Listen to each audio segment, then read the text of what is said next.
behind CJ Spiller for something other than sitting on the bench.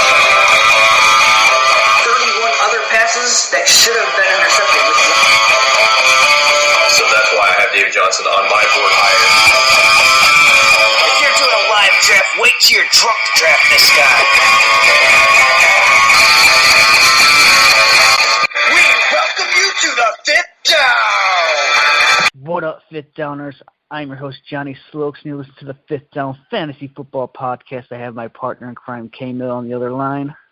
What's up, guys? I'm sacrificing my semifinal matchup on the line right now, and I'm here to be with you guys. So, what's up?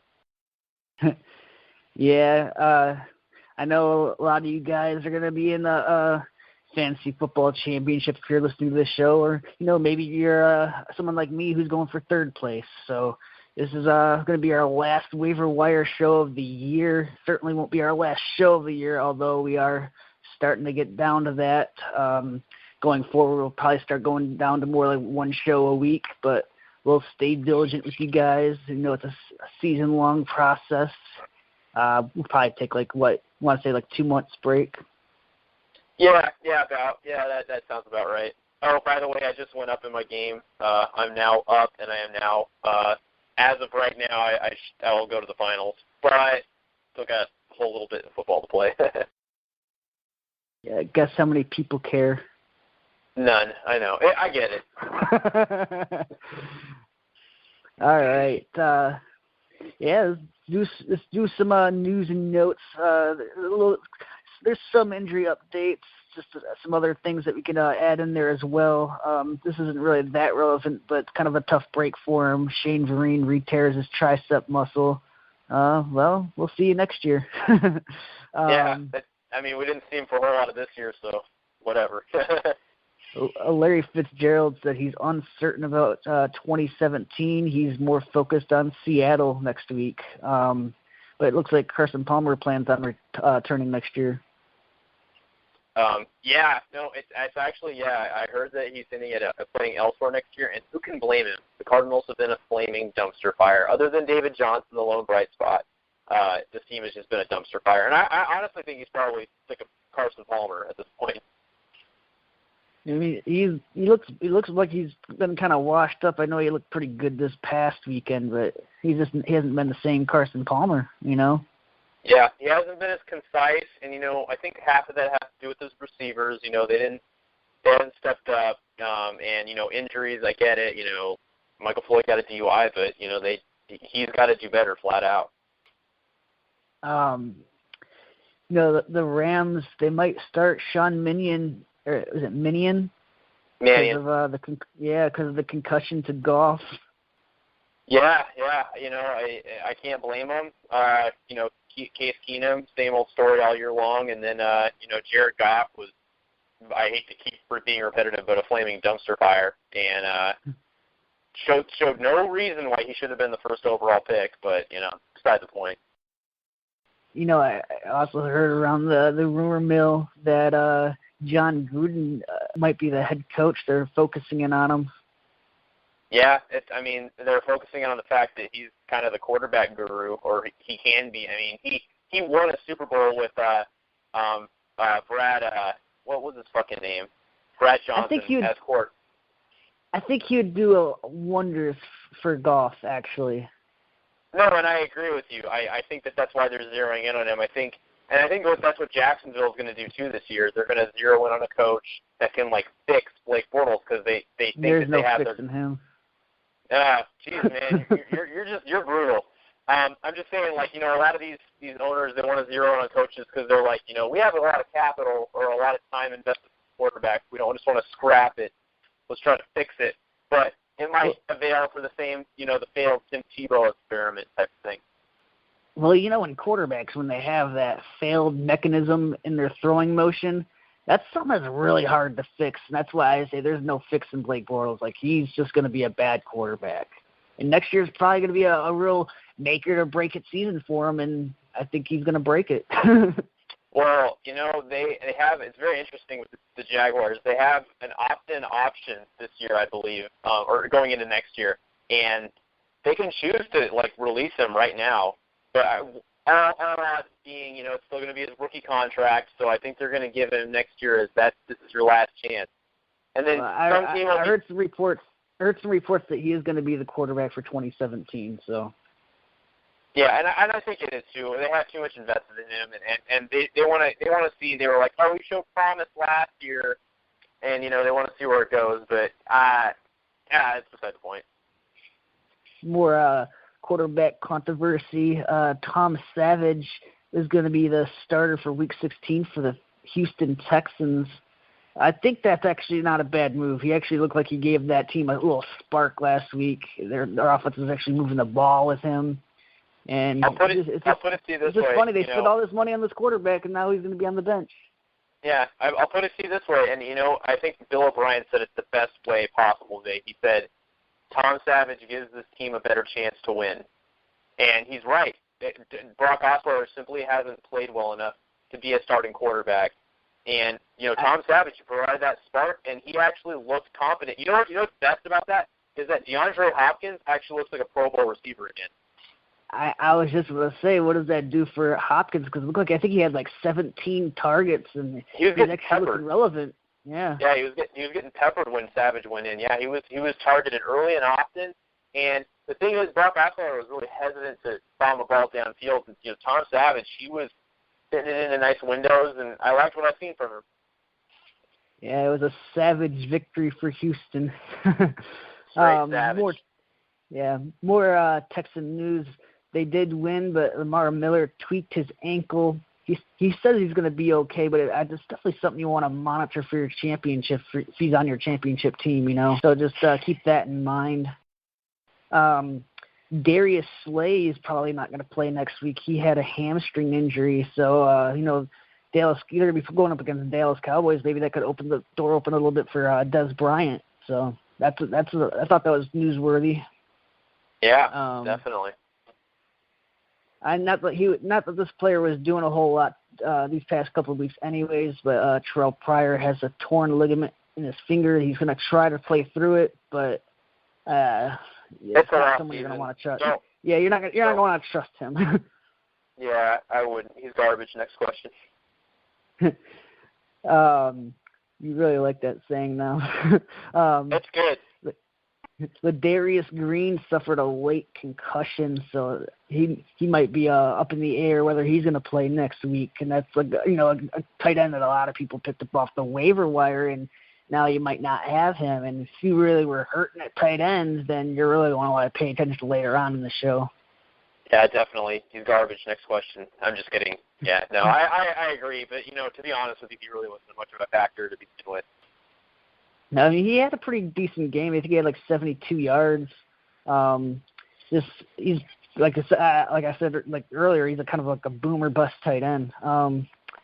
That's my point. Mike McCoy is a non-committal about Melvin Gordon's availability next week. Do you think with the fact that they're already out of playoff contention, do you think they're in any hurry to rush this guy back?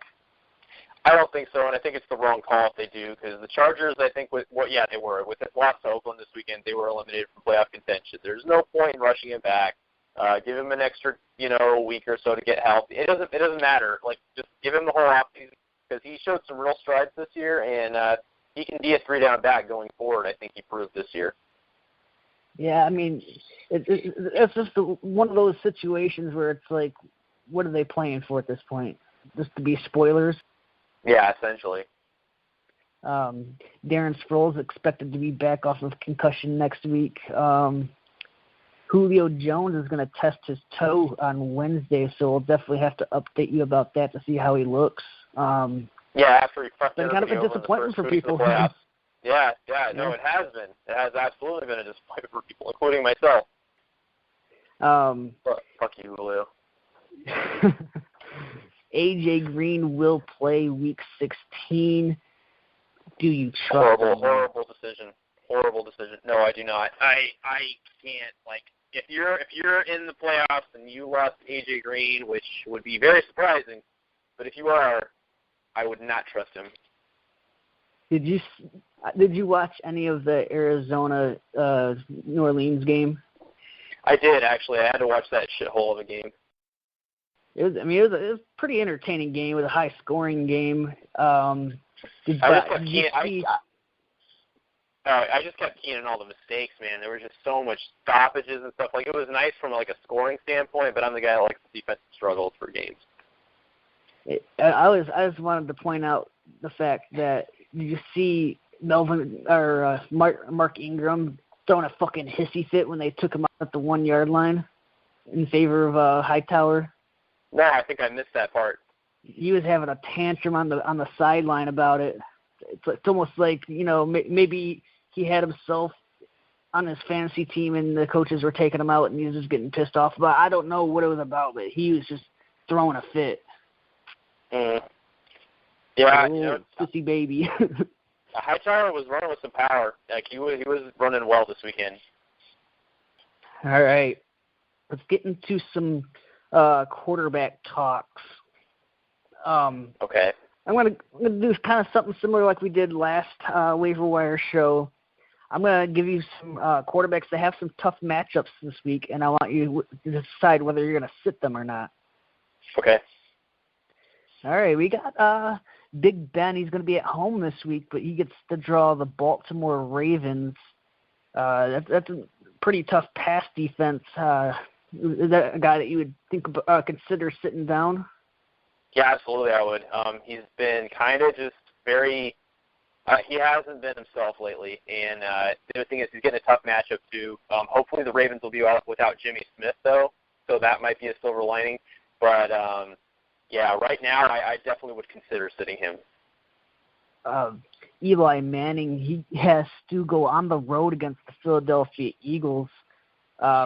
I don't necessarily know if that's a necessary sit because, we have seen the Eagles implode in recent weeks. But, it's really hard to trust Eli Manning, too. Yeah, he's been inconsistent all season. But, you got an offense with Odell Beckham on it. It's just really hard to trust him after the performance he's had all season, and not to mention the Eagles.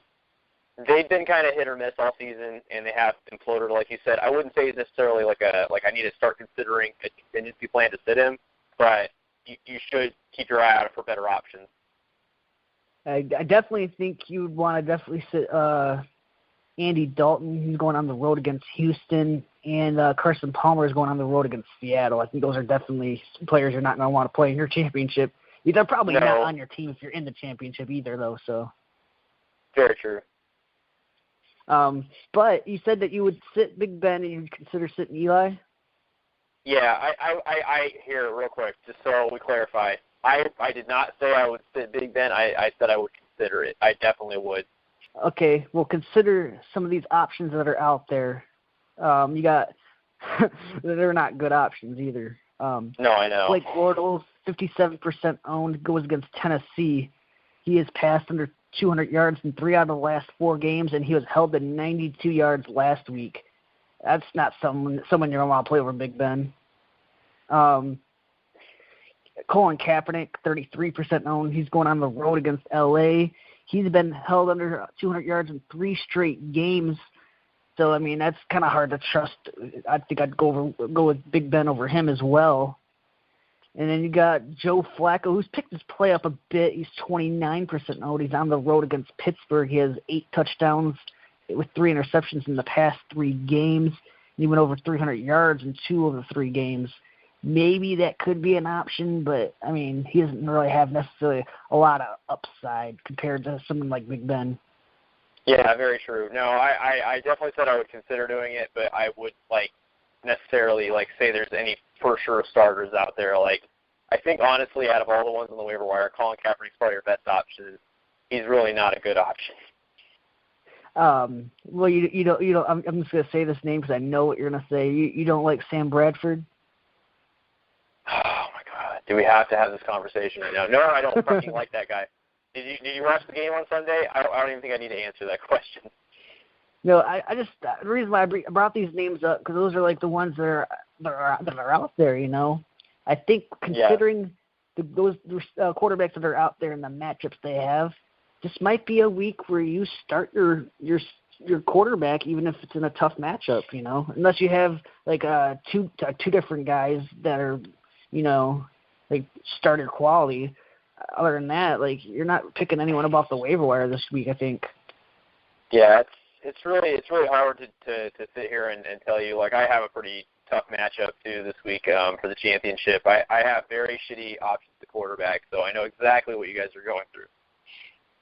I mean, consider like I'm going to reference our fantasy football strategy show.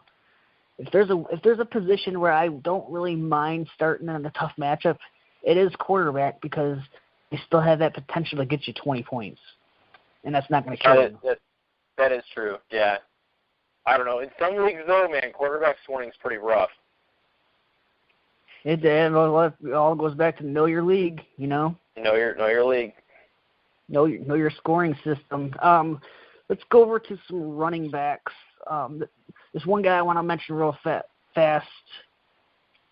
Actually, let's stay on quarterbacks for a second. I'm sorry, I'm getting ahead of myself. Okay. What are some of your what was one of your quarterback heroes of the week? Well, one of my quarterback heroes of the week, I think you got to go with Andrew Luck. You know, he had a fantastic game this weekend. I believe he was quarterback 4 on the week. Yeah. And he made Minnesota's defense look silly. Yeah, and then that was a matchup where I really liked Minnesota's defense. Like I was like, oh yeah, give it to me. Minnesota's defense let people down. My hero of the week for quarterback is Drew Brees. He finished as quarterback 37 of 48 passing for 389 yards and 4 touchdowns. I mean, it was a high-scoring game, and he came through for you. After being so disappointing the past 2 weeks, he rebounded big. Oh, yeah. I think another one that was really surprising, I'm sure nobody had him on their team, was Matt Moore. I think he was quarterback 2. He only had 18 passing attempts, but he had 4 touchdowns. Yeah. All right. What are some quarterbacks that put up some real stinkers? The Buddy Fuckers, the Blue Falcons, your quarterback 0. I think I got to go with Matthew Stafford. He just didn't get it done. He only had 273 passing yards, no touchdowns, and an interception. So I think that if you start with quarterback Matthew Stafford, 23 is not going to get it done in the playoffs. No, it's not, and that's why Matthew Stafford is my Blue Falcon of the week at quarterback. I'm going to go with the golden boy, Tom Brady. He was he only completed 50% of his passes for 188 yards. He didn't turn the ball over. He didn't score either. Finished at quarterback 27. This was obviously before this Monday night game. I don't know how it's going to turn out, but that is not good because I'm sure a lot of people, had a lot of questions about him. And the way I look at it is I'd rather lose with Tom Brady in my starting lineup than lose because I started to say like Colin Kaepernick over him, Yeah, and this is another argument of like why starting your studs always is like a shitty strategy to have. Like always be open to doing something, but at the same time, Tom Brady, he's been your Hall of Fame, or he's been a Hall of Fame quarterback all year. Just let him do him. But it's really hard to sit Tom Brady. I get it, and I was one of the guys too. I was like, I'm just gonna ride with him because chances are you don't have better options out there on the waiver wire, so you might as well just ride with him. All right, now let's go over to the running back. Okay. A little bit ahead of myself. All right. Well, I think it's quite clear. I think it's quite clear who the running back hero of the week was. I'll let you take it. No, well, it could be 2 guys, honestly, in my opinion, but there is one clear one with 3 touchdowns. Devontae Freeman. Got it done this week. I mean, he was just a monster. And he rebounded perfectly after 6 carries for 6 yards last week. I mean, couldn't have done any better. Here, let me look up the exact yardage total. I forget.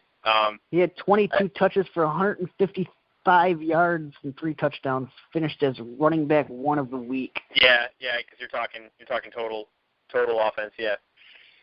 Yeah. No, yep. He was fantastic. Got the volume, got everything.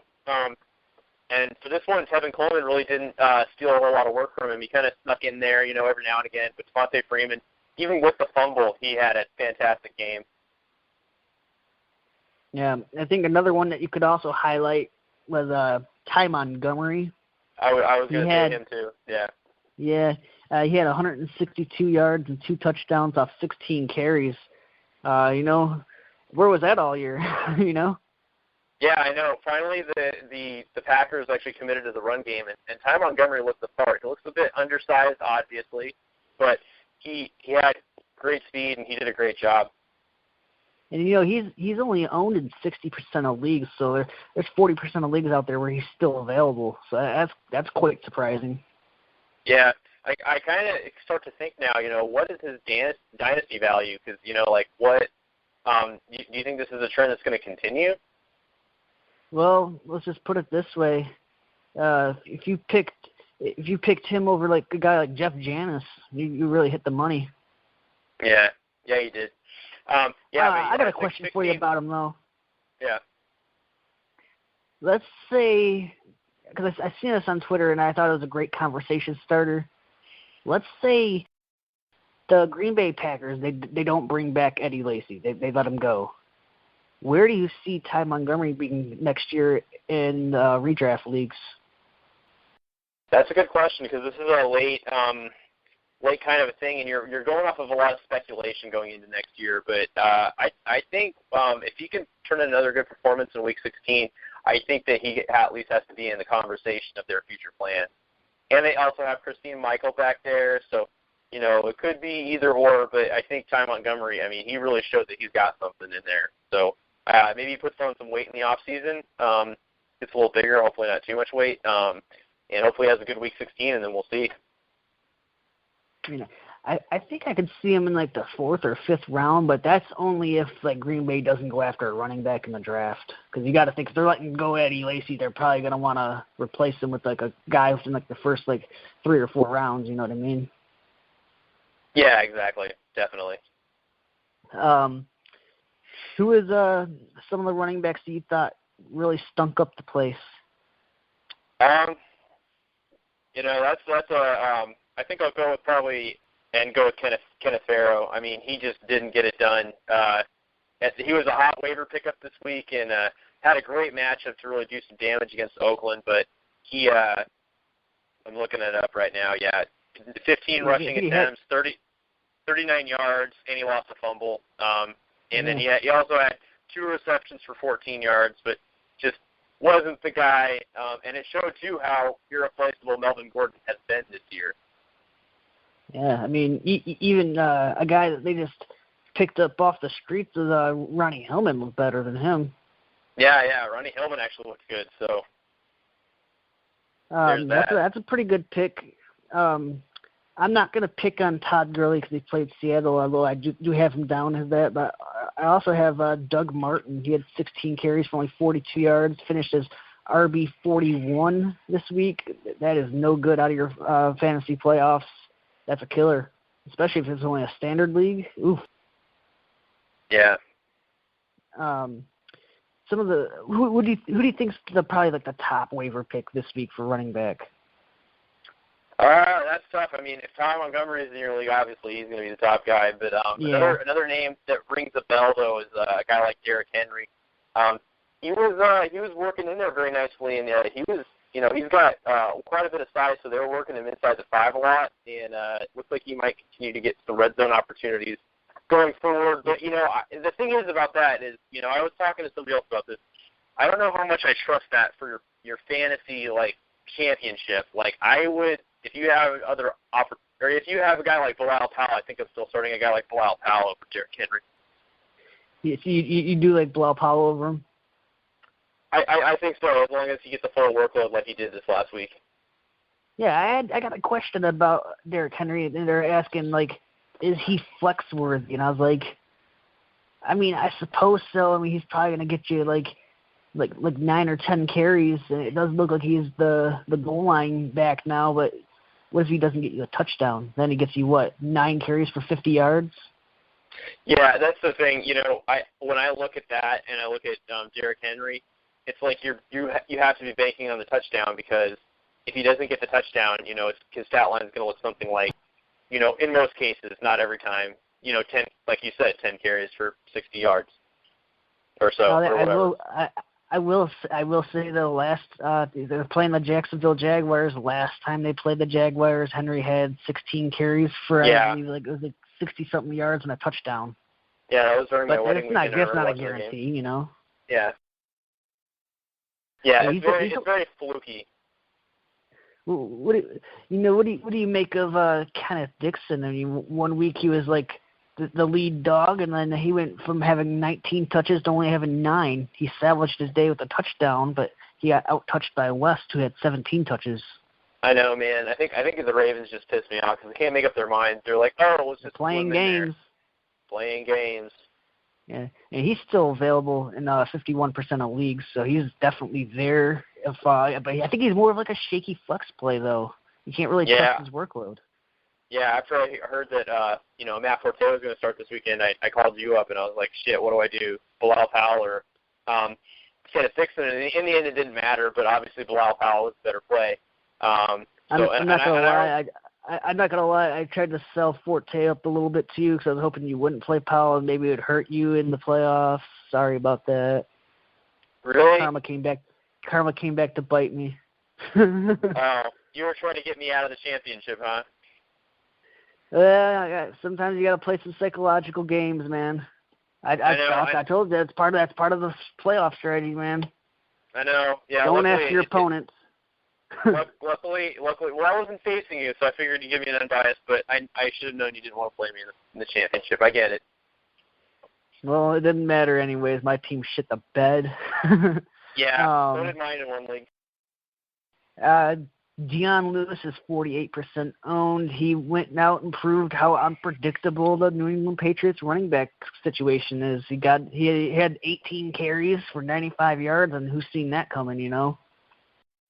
Yeah, that was where the Patriots did most of their damage, because guys like LeGarrette Blount, he was held mostly in check except for his touchdown. But yeah, Deion Lewis, man, he was. The only reason why Blount got that touchdown was because they ruled Lewis down and they didn't give him the touchdown, you know. Yeah, exactly. So Lewis could have even had a bigger day, and honestly, that's where the damage was getting done was because Deion Lewis is just so elusive and quick that he's just so hard to bring down. Yeah, I mean, it kind of surprised me that they went with the smaller, shiftier back against that Denver defense. I thought that was for sure going to be a Blount game. I mean, Blount still got the ball, I think, like 16, 17 times, but it just didn't see that kind of workload coming out of Lewis.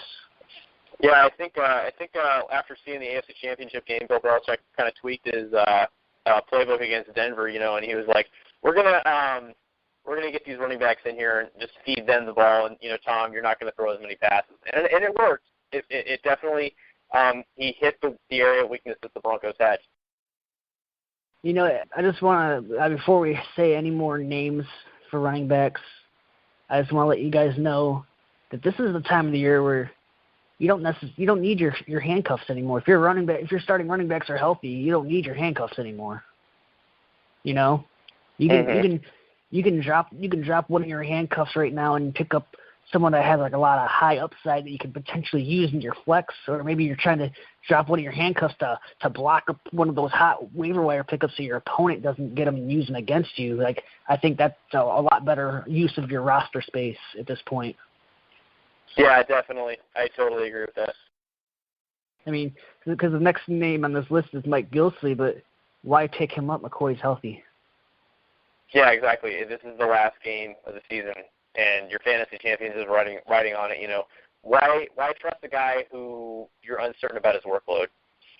Yeah, I mean, he did have a touchdown, but I mean, you're not gonna want to bank on that every week. Yeah, it's so fluky to predict a touchdown. You can't bank on that somebody's gonna get a touchdown. I mean, these next names, I think you're only picking these guys up if you're in like a 16-team league or something like that. Like Mike Gillislee, you could start him in like maybe a 16-team league. Same thing with like Forsett, Paul Perkins, Dwayne Washington. Like, those are the names that I have. I don't know if you have any other running back names that I haven't mentioned yet. Yeah, I pretty much got them all. Yeah, I mean, those are guys that you're only picking them up if you're in like a deep league. You're not picking them up in like a 10 or 12 team league. You know what I mean? Not if you're in the championship. No, absolutely not. Let's go over to wide receiver. Who is your wide receiver hero of the week?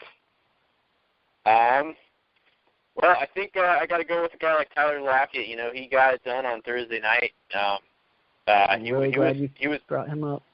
Yeah, he was quick. You know, he's a guy that you wouldn't really think of, like, off the top of your head. But, yeah, he had a fantastic game. And I read this weird statistic, and it was I think in all, I think he has 7 total touchdowns in the NFL. And of those, I think 6 of those, they've been 40-plus yard touchdowns. Yeah, dude, he's fucking electric, dude. The Seattle, they finally put him in the starting role. He was the opposite of Doug Baldwin. He got the start over Curse, and he really paid off. 7 catches, 130 yards, and a touchdown. Wide receiver 3 on the week. You know, so I mean, and he's a guy that's available on the waiver wire. He's 43% owned, and I think he represents the most upside out of everyone on the waiver wire at this point. Yeah, absolutely. You know, 7 receptions, 130 yards, and a touchdown. I mean, yeah, it was fantastic. And not to mention that, he was getting return yards too. So. Yeah. I mean, drop one of your handcuffs and pick up that guy. Yeah. My hero of the week, this guy that's been struggling as of late, but he really came through for you, Brandon Cooks. He had 7 catches, 186 yards, and 2 touchdowns. Wide receiver 1 on the week. Told you he wasn't done yet. It's a tough matchup, too. Yeah, I told you he wasn't done yet. Yeah. He came through in a big way. Another consolation guy I just wanted to bring up. Alshon Jeffrey came back off his suspension, had 6 catches, 89 yards, and a touchdown. You know who else, though? Cameron Meredith also had a tough game, too, for the Bears. And Matt Barkley. So did Dillon. The whole receiving core had a good game. Yeah, the whole receiving core had a good game. I mean, when your quarterback throws for nearly 400 yards, he threw 3 picks, but, Matt Barkley, he gave them a chance to win at the end of the game. Yeah, but their secondary didn't. No, they didn't. Who is your buddy fucker, your Blue Falcon for wide receiver? I got a couple of names that are both on my team that I started. Yeah, well, I think we both have the same guy in mind, but I'm going to go with probably the most obvious and the guy that pissed everybody off, and that was my wide receiver 1 of the week, coming into the week, and Antonio Brown didn't get it done. And I don't know how much of that is to do with Ben Roethlisberger, his play. Ben Roethlisberger was bad. Yeah, he was really bad. And misfiring, he just kept throwing in the coverage. Like, he just didn't look like himself. Well, I guess he looked like his road self. Yeah, right. I mean, but we're not even talking about quarterbacks here, which is sad. So we're going to go into,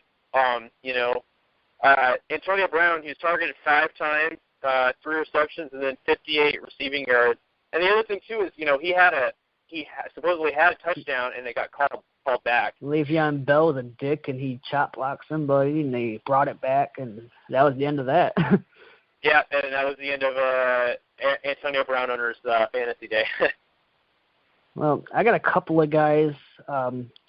Amari Cooper had only 1 catch, finished at wide receiver 83 on the week, so that's really bad, especially if you start him like I did. And Sammy Watkins, he was in a good spot. Everyone thinking, he's a wide receiver too. We were talking about how scary his floor is, and his floor came out. He had 1 catch for 10 yards, wide receiver 116. He finished outside top 100 receivers. It came in like a bitch slap of truth. Yeah, it was the ultimate bitch slap. Yeah, that was like really, really, Sammy. The 1 week that I trust you, you fuck me like this. You fuck me so hard. Fucked me harder than the Navy ever has. Yeah. Oh, give it to me, baby. Let's go over some of these receivers that could be available on your waiver wire. Obviously, if you were watching the New England Patriots Denver Bronco game, you've seen that Malcolm Mitchell was not really a factor. He had 1 catch for 14 yards. He's available in 49% of leagues. And maybe someone might drop him because of how bad he did. But I think that's a mistake because, the Patriots now draw the New York Jets next week. That's going to be a prime rebound game for a guy like Malcolm Mitchell, I think. So if he's definitely available, or check the transaction log after the waiver wire, maybe this guy's going to be dropped. That would be a nice pickup. Yeah, no, that's a good point. And that's another key to success in the playoffs that we mentioned, make sure you keep an eye on that transaction log because people are getting dropped, people are out of contention. You better be checking that thing like hourly. And hopefully you ain't got a bunch of like morons in your league that are just like trying to troll the rest of the league where like they're already out of the playoffs and they maybe they drop somebody good, Yeah, So hopefully that's you're not why in a I league always- with dicks. I think, but obviously my top two guys on the waiver wire this week is obviously we were talking about Tyler Lockett, 43% owned. I think that's an excellent pickup. But if you can't get him, another guy I do like is Dontrell Inman, 36% owned. 5 to 6 games, he has at least 5 catches, and he has 3 touchdowns within that span. And he seems like he's the guy that's getting the most targets over there right now. Yeah, not to mention with the Tyrell Williams injury, that only boosts his value. I mean, because when Tyrell had, 2 catches? Yeah, and then he got a concussion in the fourth quarter. Oh, I didn't know he got a concussion. Yeah, he's in concussion protocol. And then Travis Benjamin only had 2 receptions as well. I know obviously one of them was like a 40-yard touchdown catch, but he's not getting the volume either. It's Ben Inman, Yeah. And San Diego So, has a really good matchup, for Week 16, at Cleveland. Yeah, that's what I'm saying. I think that's what I'm saying. Inman's probably right up there as like one of my top waiver wire picks for wide receiver. Yeah, that's a good call. Obviously, Garcon's 46% owned, but obviously he didn't really look like he did a whole lot tonight. Tyler, how do you feel about these Cincinnati receivers? They seem like they're so hard to figure out. I mean, it is, one yeah. week was Tyler Boyd. The past week it was LaFell. He had 91 yards. There's only one. You're not gonna trust them. Either one of them though. They play Houston. No, they're not. There's one receiver I trust in Cincinnati right now, and it's not either of those two guys.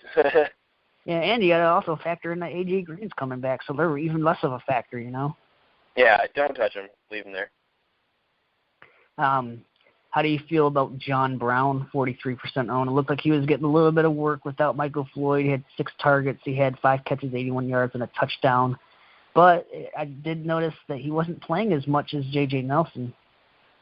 Yeah, I would just go ahead and slap your hand. Don't add him. Just don't do it. You can leave him on the waiver wire. J.J. Nelson. I think for both of them, honestly, because they play. I agree with you, but if you're asking me to choose between one of them, which is an impossible decision, I would have to say J.J. Nelson, just because he's got the intangibles and he's been the hot hand right now. But honestly, leave them both out there. They're not worth adding to your team the last week of the season. Let's say you can't get Montgomery, you can't get Malcolm Mitchell, you can't get Tyler Lockett, you can't get Inman. I think a nice consolation prize can be a guy like Cameron Meredith, actually. He plays in the slot now that Alshon Jeffrey is back. He has 21 targets the past 2 games. He had a 100-yard game himself. And they play Washington next week. Washington's really bad in the slot. That could be definitely an area where Barkley can expose. That's a nice little consolation prize. He's 33% owned. I think that's not bad.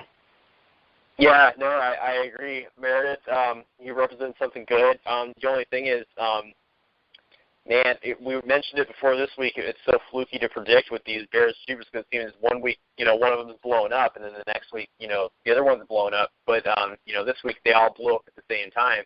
So hopefully that continues for next week. But, it's very fluky to predict. But I agree with you. If you can't get any of those guys, then you do need somebody to Band-Aid start or fill in, I agree. He could be a nice consolation prize. And I think the one last guy I want to mention, Robbie Henderson, he's still getting targeted 29 times in the past 3 games, 240 yards and 2 touchdowns. But the reason why I have him below all those guys is, one, the Jets' offense looks like it stinks. And I'm not sure if Bryce Petty's going to start next week. He did suffer a chest injury. Maybe they put Fitzpatrick back in, and that will definitely torpedo his value. That hit made me shudder. Like it legit was like. Yeah, lifted up off the ground. Think about it. 2 of the nastiest guys in the NFL and you got the Cameron sandwich Wakens between too. them. Yeah. Oh my God. Yeah, that looked vicious, man. They lifted his feet up off the ground. Poor Bryce Petty. I'll go over a couple of tight ends. There's not a whole lot out there. When Fedorowicz, he is out with concussion.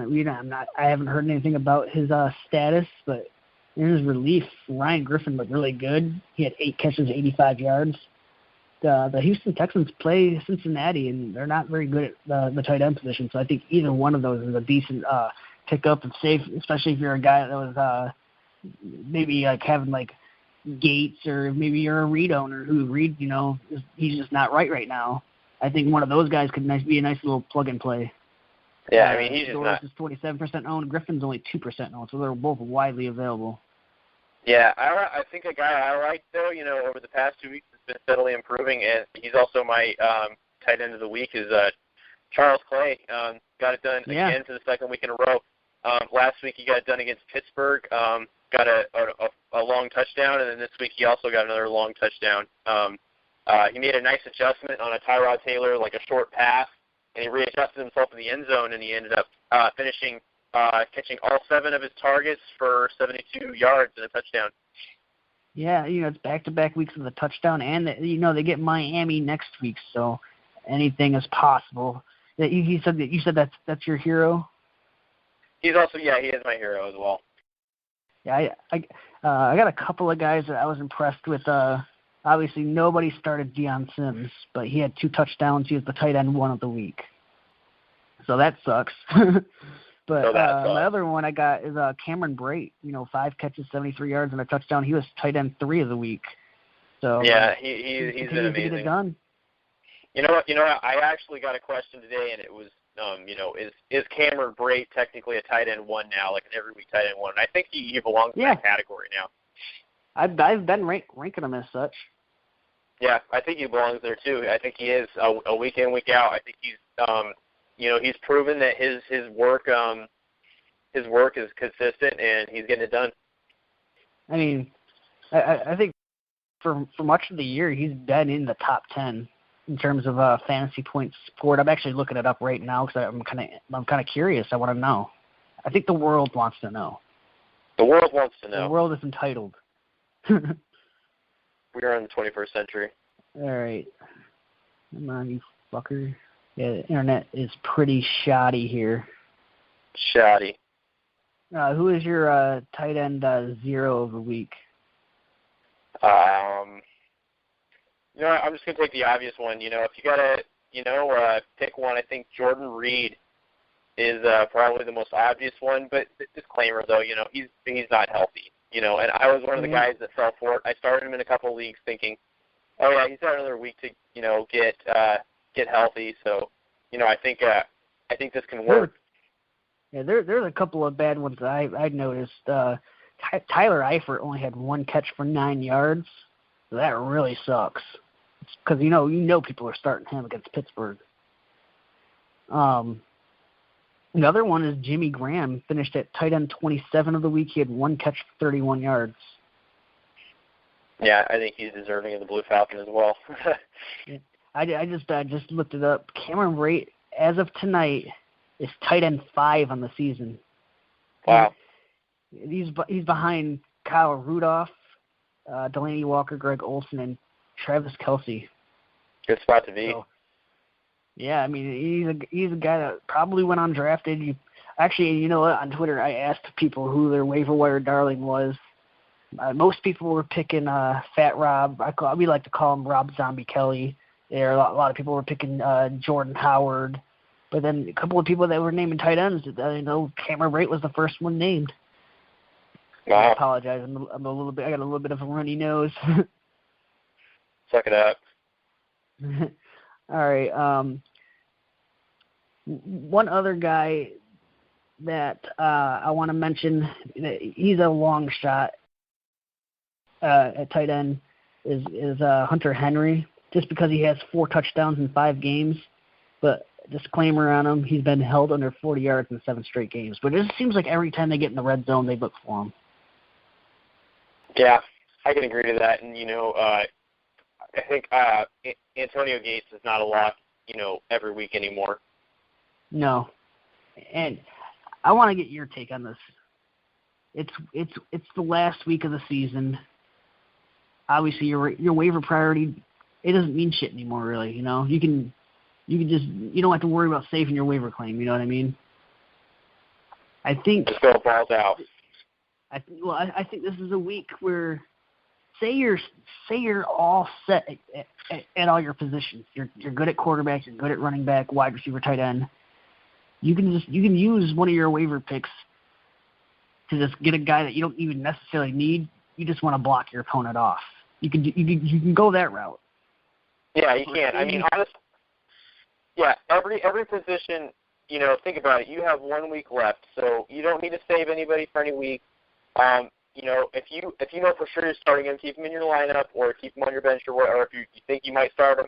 So you can dump like half your bench and just like make waiver claims on like half of your bench, and then see what happens. You could do that if you got like 4 people that say they're just like fringe flex players at best. You can make room and pick up some of these waiver claims, and that could be an effective strategy at blocking your opponent off. I've done it in the past. Yeah, I know you have. You're a sneaky bastard. And also, say you're all set at your positions, but you've been streaming defense all year. Go ahead, use a waiver claim and get that defense you want. I got a couple of them that I do like this week. Actually, I got the New York Giants. They are on the road, but they play Philadelphia.